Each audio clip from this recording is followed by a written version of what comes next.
সালাম আলাইকুম। আমি ফেসবুকে লিখছিলাম যে আশিক সাহেবের ঘটনাটা আসলে সিনেমা গল্পকেও হার মানাবে। তো সেটাই শেয়ার করার জন্যই করতেছি। গত ২৬ তারিখ রাতে উনি নিখোঁজ হন। তখন হচ্ছে পরিবারের সবাই ফেসবুকেই করে, আমিনপুর থানায় একটা জিডি করে, কারণ আমিনপুর থানাতেই কর্মরত ছিল। সিনেমাটা দেখেন।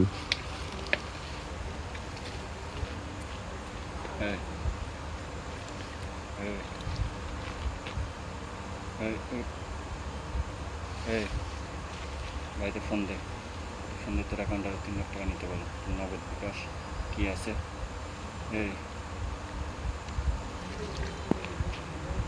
বাড়িতে ফোন দে। কথা বল না।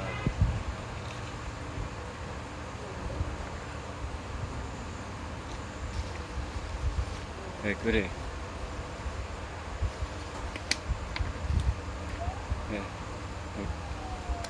এখানে গিয়ে বাড়িতে ফোন দে, তোর অ্যাকাউন্টে টাকা নেই, নগদ বিকাশ কি আছে টাকা নেই। বাড়িতে ফোন দে।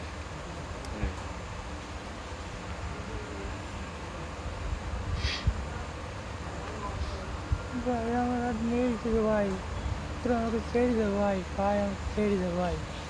আমার যা ছিল সব বিকাশ রান্তেছে, সব ছেড়ে দে। আমার বাড়িতে কেউ একটা দিতে পারবি না ভাই, আমাকে ছেড়ে দে ভাই। নগদ বিকাশ তোর অ্যাকাউন্টে টাকা নেই, ফোন দে। আমার বাড়িতে কেউ দিচ্ছে না, আমার বাপ নেই রে ভাই, ছেড়ে দে ভাই। ভাই আমার বাড়িতে কেউ নেই, শুধু আমার মা আছে ভাই। কেউ আমাদের মারি ফেলবে,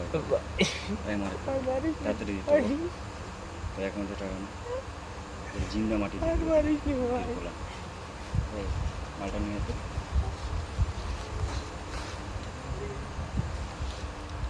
তো ব্যাপারটা হচ্ছে যে এই ভিকটিম যে আশিক, এই আশিকের ফোন দিয়ে তার ওয়াইফরে ভিডিওটা পাঠানো হয়, আর হচ্ছে ১.৫ লাখ টাকা মুক্তিপণ দাবি চাওয়া হয়।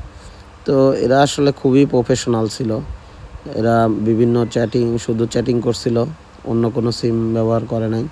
আশিকের ফোন দিয়েই আশিকের ওয়াইফের ভিডিও পাঠাইছে বা হচ্ছে মেসেজগুলা করছে।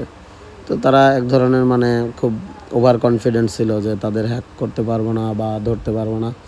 তো আসলে ব্যাপারটা দিন শেষে তাই হলো।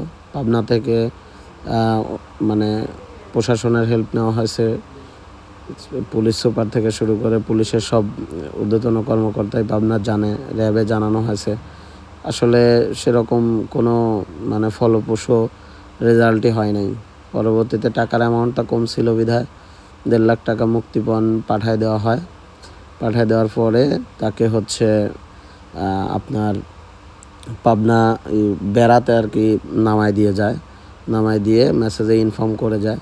তো মোবাইল ট্র্যাক করতে পারছিল পুলিশ, কিন্তু লাইভ ট্র্যাকে যখন মোবাইল বন্ধ রাখতো তখন ট্র্যাকিং বন্ধ হয়ে যেত। তো এইভাবে আর কি রাত ২টা-৩টার দিকে আর কি করা হয়, বেড়াতে দিয়ে যায়।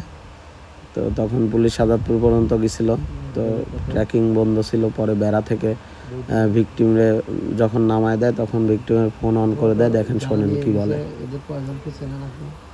একজনকে চিনি। রাকিব নাকিব এরা কারা? কাউকে চিনি। আপনার ধরলো কিভাবে, নিল কিভাবে?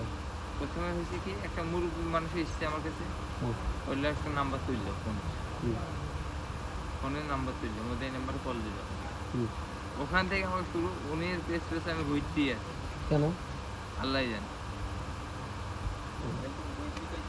ওই যে শয়তানের নিঃশ্বাস নামে একটা জিনিস আছে না, ওইটা দিয়ে দিয়েছে। ওনার পেছনে পেছনে প্রায় আমি 20 মিনিটের উপরে ঘুরছি। আচ্ছা, লাস্টে আমাকে ফেরি ঘাটে যাওয়ার পরে, লঞ্চ ঘাটে যাওয়ার পরে উনি আমার টাকা দিয়ে টিকিট কাটল। পরে পার হয়ে ওই পারে গেছি। ওই পারে যাওয়ার পরে প্রায় কি উচুলি পার হওয়ার পরে ওনারা দেখলাম 4-5 জন আমার পকেটে আছেন। আপনি মুরব্বীর সাথে যাচ্ছেন? যাচ্ছি। না, আপনি কোনো সময় মনে নেন না যে আমি বাড়ি যাবো বা হবে? কোনো কিছু মনে আসছে না। আমাকে বললাম তোমার মোবাইলটা দাও, তোমার কাছে কয় টাকা আছে? পরে আমি বললাম যে আমাকে 700 টাকা আছে। বললো টাকাটা দাও। ওভারঅল ব্যাপারটা যাই হোক, তাকে জীবন্ত পাওয়া গেছে, এটাই সৌভাগ্যর ব্যাপার। মানে প্রথমে তো আসলে এখান থেকে অনেক শিক্ষা নেওয়ার ব্যাপার আছে যে আমরা রাস্তাঘাটে চলাফেরা একটু সাবধানে করলে ভালো হয়, খুবই সতর্ক থাকতে হবে। যুগ জামানা একটু খুব খারাপ পরিস্থিতিতেই আছে এরা এখন। তো লাস্টে পাওয়া গেছে, তাকে নিয়ে আসা হয়েছে ডিবি অফিস থেকে।